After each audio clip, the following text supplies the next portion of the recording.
Hello, it's Kay. Welcome to the 13th episode of my life journey.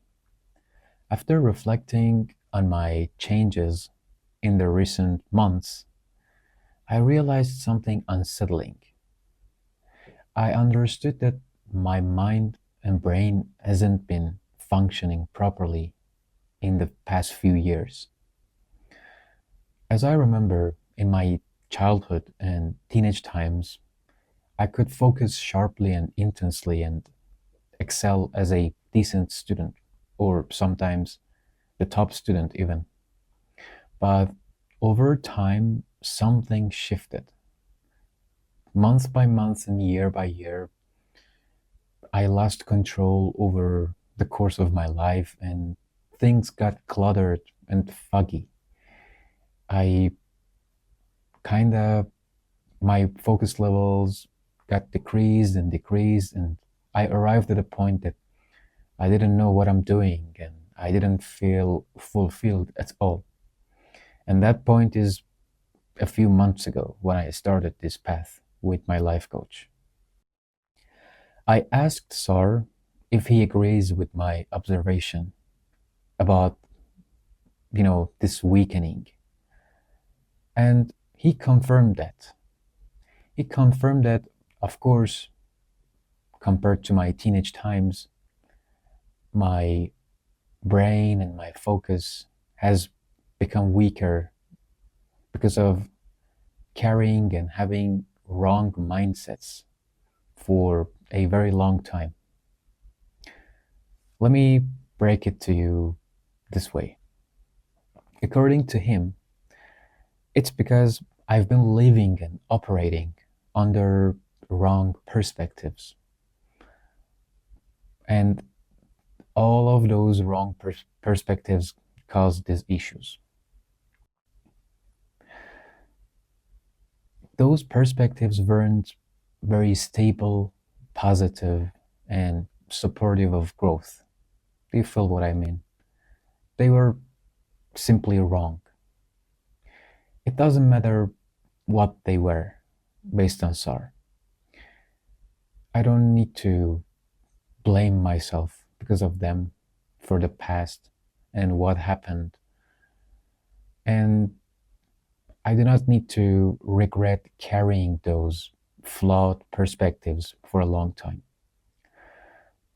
He emphasized that I need to let go of them and learn from them and never let them regain control over my life and my mind again. It's a necessary step in this process based on him. Before we rebuild a stronger and better version of ourselves, we need to tear down what's broken first. Sar emphasized that these changes that I'm going through and feeling are actually good signs of progress.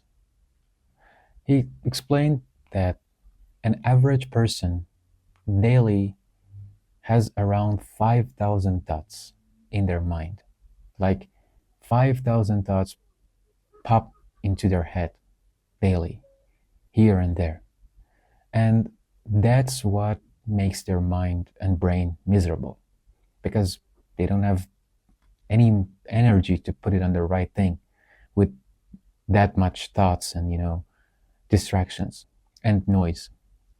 So, by practicing the lessons that I've discussed in the previous episodes, I was able to reach at a state where I could, you know, make those 5,000 thoughts uh, decrease to the half, or let's say 2,000, based on him.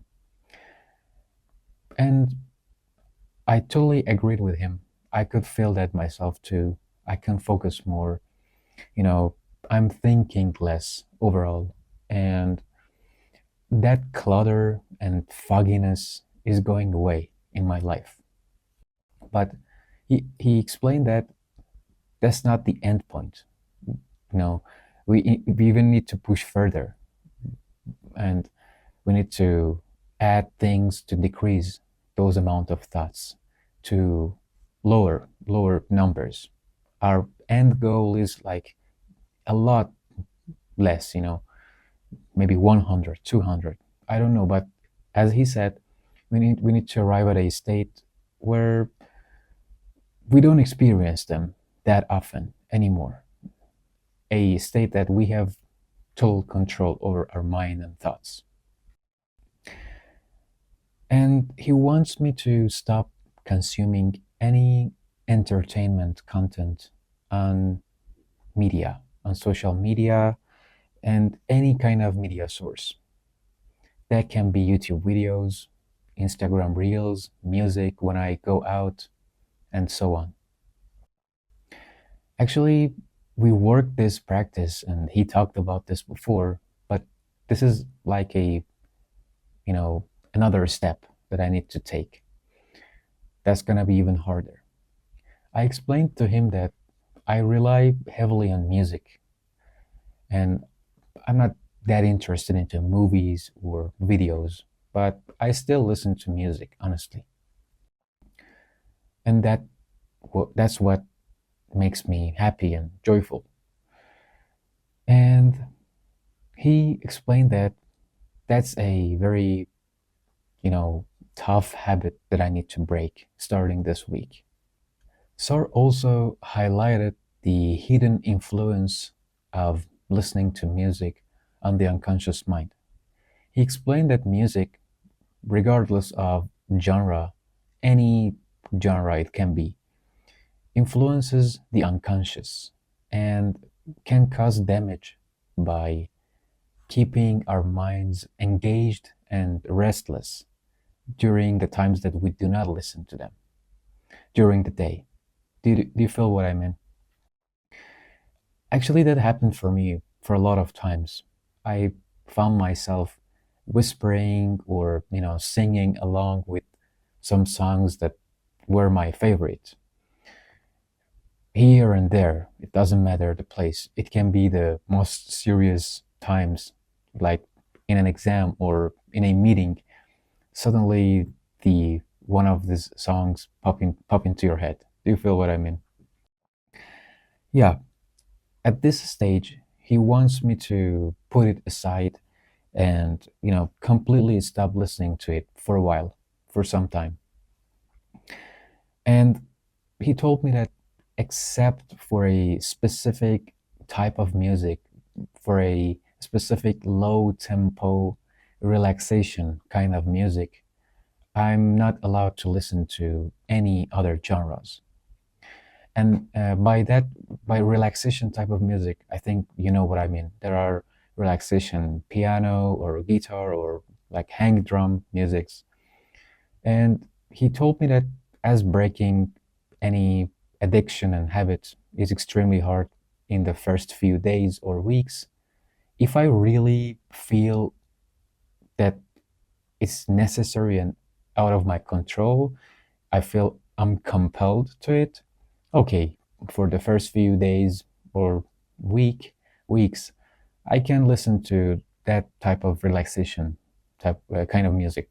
But after some time, our goal is to, you know, stop it at least for a while. That I don't know till when. This is a part of purifying our minds based on him. And by doing this, I can reclaim mental clarity even further and regain more control over my mind and thoughts. As part of this new directive, SAR gave me specific instructions on how to behave when I go out. From this week, I'm not allowed to listen to any type of music, any podcasts, watching any videos on Instagram, on YouTube, watching reels, none of them. I need to totally disconnect myself from my phone. I cannot even use my earbuds or headphones. And I need to connect myself more to the real world. And I need to solely focus on the sounds that I hear from environment. That can be dogs barking, cars passing by, children playing and laughing or screaming, the sound of wind, anything in that shape or form. And I need to let them come and go. And simply, I need to I need to just let them come and go without any judgment. And I need to imagine myself as nothingness or vacuity or emptiness. Do you feel what I mean? Just being present and acknowledging them, observing them, and do not react in any way. He told me that sometimes I can look at them, but I need to keep my keep a keep an indifferent gaze when I look at things. Sometimes I can just look at things for a couple of seconds, and that's fine. And the goal of this practice is to keep my demeanor without any judgment when I'm out, when I'm, you know, when I experience the environment. As we discussed in the previous episode with people, this time this lesson is about our environment and the physical world, not people. So I need to be fully present and experience my surroundings without the urge to, label or judge anything I see and hear, and also without the distraction of social media and the virtual world, basically. After this conversation and this lesson, I could understand the importance of regaining control over environment as well as regaining control over our interactions with people is kind of the same thing. I have to become indifferent toward people and the environment as well. These steps are tough, but they are essential for building the foundation of my future character. So I explained that if I want to rebuild a superior version of myself, I need to first tear down the old structures and characteristics and start from scratch, rebuild from scratch. These minor lessons that he told me to do and obey seem very hard, honestly, but I need to understand the importance of, taking one step further. Each of those lessons, reduction uh, of media consumption, how to modify my behavior when I go out and cutting out music completely. These are hard things and not pleasurable, but all of them are like the building blocks of the pillars of my future self. At this point, I realize that I have no other option but to keep going. Honestly, I don't want to get back to where I was before, like a few months ago at all. I remember how that felt, having a weakened mind and focus, having a, cluttered image of the world, not having any control over my life, and not knowing what I'm doing, and not feeling fulfilled at all. No, I don't want to be that person once more. And these lessons are extremely tough, but I have no other way. I need to embrace it and push forward. I trust that this path will lead me to what I want to become by now, by experiencing a lot of changes. I think finally I will find more clarity, strength, and the independence that I was seeking all my life in my, you know, teenage times and when I was 18, 17 years old. And it's like I'm getting back to my real self. And that is very valuable for me. And that's like the fuel that makes me keep going. I'll leave it here for this week.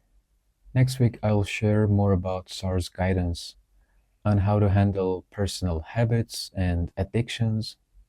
And I'll also talk about the nature of decision making and how the right decision is being made overall. And I'll continue on this process of rebuilding my new character. So, till then, I'll keep you updated. Take care and forward.